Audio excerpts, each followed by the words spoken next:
శాఖలో లేని ఊరు ఉంది అసలు. మరి ఏలేసేవాడిని శాఖలో లేని ఊరుందా అసలు? ఈ మాట ఊరుకుంటారు ఉండాల్సిందే. అదే మరి అసలు రామాయణం అంతా ఊరికి మాదేగా.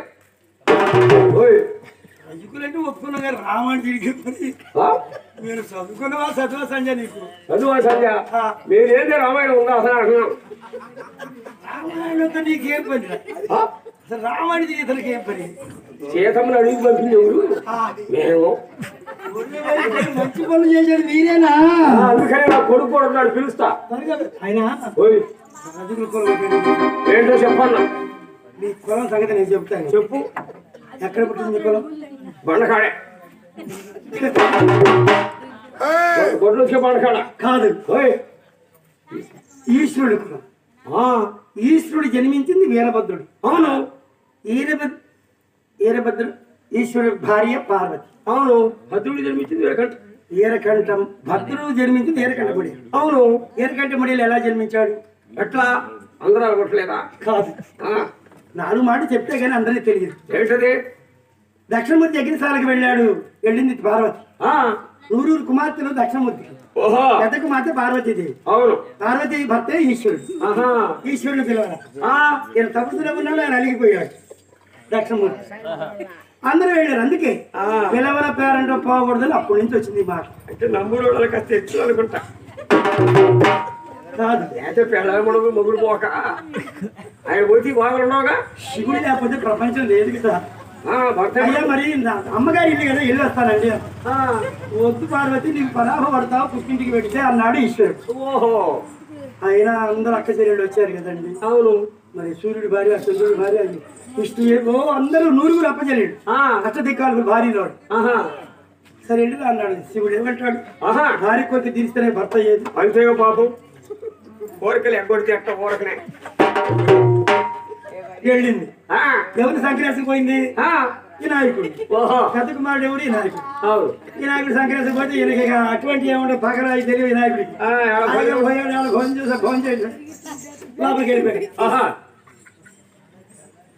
అందరూ నవ్వారు. అక్కడ పిలవపోయిన పేరంటే ఎందుకు వచ్చింది అని నవ్వారు. చూసావా, పిలవన పేరంటే వెళ్ళకూడదు. పక్కన కూడా కూర్చోకూడదా? పార్వతి కన్నీళ్ళు పెట్టింది. పార్వతి కన్నీళ్లు పెడితే 100 చీరకేసారు, దండాలకేసి చీరలు భగ్గుమని తగలబడిపోయినాయి. అప్పుడు వచ్చింది పేరు. ఆడపిల్లని ఇంట్లో కన్నీరు పెట్టించకూడదు. తపస్సు అయిపోయింది. ఈశ్వరుడు భద్రుడు వీరభద్రుడు వచ్చాడు. అమ్మాయి అయ్యా మీ తాతయ్య గారు దక్షిణమూర్తి దగ్గర సాగిపోయింది. వీరభద్రుడు మహాకోపం, కోపిష్టి. ఇప్పుడు గొడ్డలు ఉంటుంది ఆయనకి. కిరణపేట తాతయ్య గారింటికి ఎందుకు వెళ్ళాలి మమ్మ అని వెళ్ళాడు. వెళ్ళేటప్పటికి కోలాహలం జరుగుతుంది అక్కడ. వీరభద్రుడు కోపం వచ్చి ఎవరు తట్టుకోలేదు. వీర పావులు ఉంటాయి ఒక వీరభద్రుడు. ఏనికెళ్ళి వంటల్ని నరికి మారేస్తాడు. కనిపించినోడు ఎదురు లేదు. ఈశ్వరుడు కొడుక ఎవరు ఆపలేకపోతున్నారు. ఆ తలకాయలన్నీ వంగుండలు పడిపోతుంది. అయ్యో. అప్పుడు వచ్చి తల్లిని చూశాడు. తల్లిని ఎవరైనా కుమారుడు అనేటువంటి వారు తల్లి మీద చేయెత్తకూడదు. ఏదైనా మాట సందర్భాలు కొడితే తండ్రిని కొట్టండి కానీ తల్లి ఏమనపాకండి. తల్లి మీద చేయెత్తాడు వీరభద్రుడు. అప్పుడు ఆగిపోయాడు. నాకు మహర్షుడు అయ్యో మహర్షి కదా ఆగిపోయాడు. అప్పుడు ఈశ్వరుడు వచ్చాడు.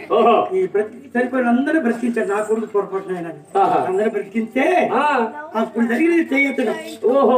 అప్పుడు త్రిపుర సంహార యుద్ధంలో ఈశ్వరుడి కంటే ఎక్కువ యుద్ధం చేసింది పార్వతీదేవి. ఈ తల్లి మాట కూడా హింసాలని పార్వతీదేవి. చూసావా?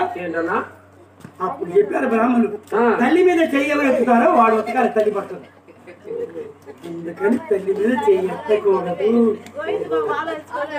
ఆశ్రమంలోకి పోతే ఉచ్చే పనిలేదే. ఏ ఆశ్రమానికి వెళ్ళినా తల్లి రుణం తీర్చాలంటే తల్లి బట్టలు ఉతకాల్సి వచ్చింది. అందుకని తల్లిని దేవతలు పూజిస్తే అందుకని ఈ శాఖలో ఉద్యోగాలు మానుకొని వ్యాపారాలు చేసుకుంటున్నారు.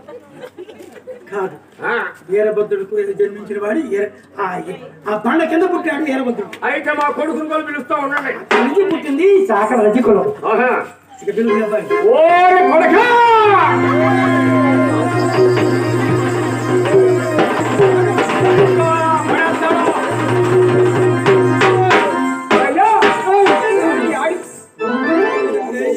తీసుకొచ్చా నెయ్యేమో తిరుపతి గుడి కట్టాడు బైబస్సులో గుడ్డలు తెచ్చావు సరేనా ఎవరు బట్టలు వాళ్ళకి ఇచ్చావా ఒకళ్ళకి ఇచ్చావా మొత్తం ఇచ్చేసానయ్యా సరే జాగ్రత్తగా ఉండు ఇప్పుడు అమ్మవారు పలక పట్టాలంటే మనం సాగలో వెళ్ళి పలక పట్టేవాళ్ళు లేరు పడదామంటే నీకు రాదు కొత్తగా నువ్వు పాపం పలక పడదావరా చూడండి వాళ్ళ నాన్నగారు తిరుపతి గుడి కట్టాడు బైబస్సులో వాళ్ళ నాన్న గుర్తు కోసం స్టేజ్ ఎక్కాడు క్షమించాలి గురుస్వామి గారి కుమారుడు ఉంది ఏటపాలి రుద్రపాటి రాహుల్ బాబు గారు రుద్రపాటి రాహుల్ బాబు గారు ఈ రజకుల వేష అమ్మవారి పండుగ మోస్తున్నాడు రజకు వారి వేషాలకి 50 ఇచ్చాడు వారి పండుగని ఆ సంస్కృతిగా పరీక్షించే ప్రార్థన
అమ్మ బయలుదేరింది అమ్మ బయలుదేరింది నేనంటే నీ అమ్మ అని మమ్మల్ని పోను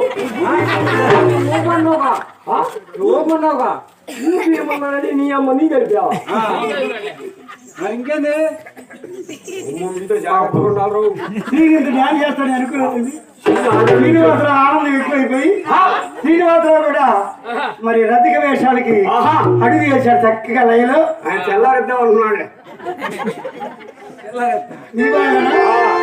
పర్వాలేదు బాగుంది అంతగా అమ్మవారి కొలువై కూర్చుంది రజకులు మేడతాళం మృదంగం మ్రోగుతుంది పెరిగైతే వాళ్ళు బయలుదేరారు